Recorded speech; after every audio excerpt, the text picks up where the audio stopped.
Have you ever been asked to set up a Fronius MIG machine but you don't know how to? Well, today we're going to be setting one up. Starting with the gun liner, lay the gun flat across the shop. This is important because it will decrease the chance of having a kink in the liner when installing the liner. Now, in terms of the liner, it's important to do short strokes when installing the liner. Avoid grabbing it far from the back and pushing it in, because this could cause a kink when installing. As you push it in, make sure the gun stays straight and you're not bending the liner. Once you get to the end, have the end piece screwed onto the top of the liner, and then push the liner in and push the end down and turn to the right. This will lock the liner in place. As we move to the front of the gun, we could see that the liner is sticking out. Having too much of a stick out of the liner could cause a bird's nest, so it's important to have the correct length. Now, screwing on the gas diffuser, hand tighten it, and then take your welding pliers and give it an extra tighten.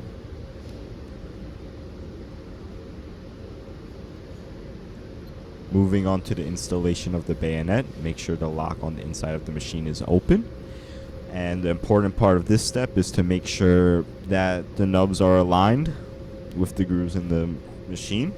This will ensure that the gas can properly get to the torch. And if you have them aligned correctly, it should slide in fairly easily. And there are two arrows on the top that will point at each other to confirm you've installed it. Now lock the bayonet in place. So for this video, I'm going to be using E71-1. This wire runs on DC EP and is a gas shielded wire, and typically used mixed gas, either 80-20 or 75-25. Now moving on to the installation of the wire spool, we're going to line up the nub with the hole in the wire spool. As we bring it up, we're going to push it in all the way. And it's important to note the direction that the wire is going to be coming out. We're not supposed to have it come out from the top, but rather come out from the bottom. Now we're going to squeeze our locking ring and put it on, which will lock our spool in place. In terms of drive rolls, I'm going to be using 045 drive rolls with knurled grooves. This is what is used for this type of wire. And installation of the drive rolls is fairly simple, just pushing it in.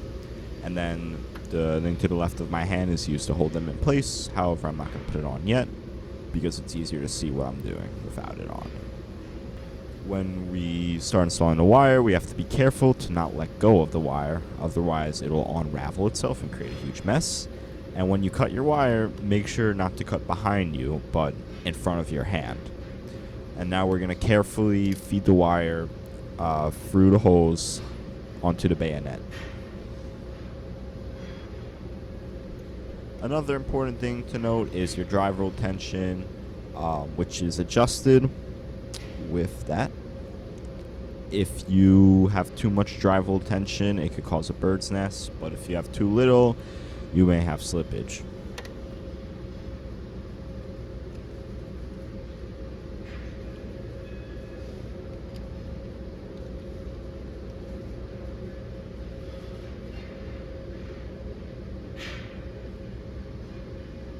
Moving to the front of the machine, we have two buttons on the right hand side, a wire jogger and a gas purge. The gas purge will be useful later on, but right now we are going to use the wire jogger to feed the wire without electrifying it. And eventually the wire will come out of the tip. After the wire comes out, we're able to install our contact tip. Contact tip installation is fairly simple. We're going to push the contact tip through the wire, screw it into the gas diffuser, and give it a little tighten with our welding pliers. And after we tighten in our contact tip, we are able to install our nozzle. Nozzle installation is fairly self-explanatory. Put the nozzle on the gas diffuser and tighten it up with your hand. And when you get your nozzle on, your contact tip is going to be recessed about 1/8 of an inch.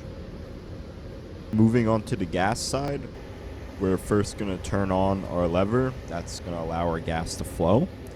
And then using the flow adjuster, we're going to adjust it to around 35 CFH of pressure, shown here.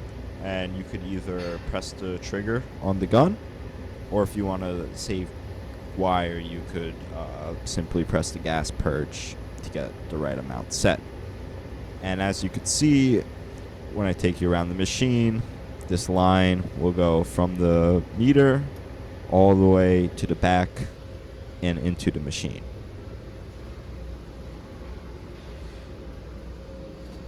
After this, you'll be ready to weld. Helpful tips: to take off your nozzle every once in a while and give it a clean with your MIG pliers. This will ensure that gas isn't restricted from any spatter.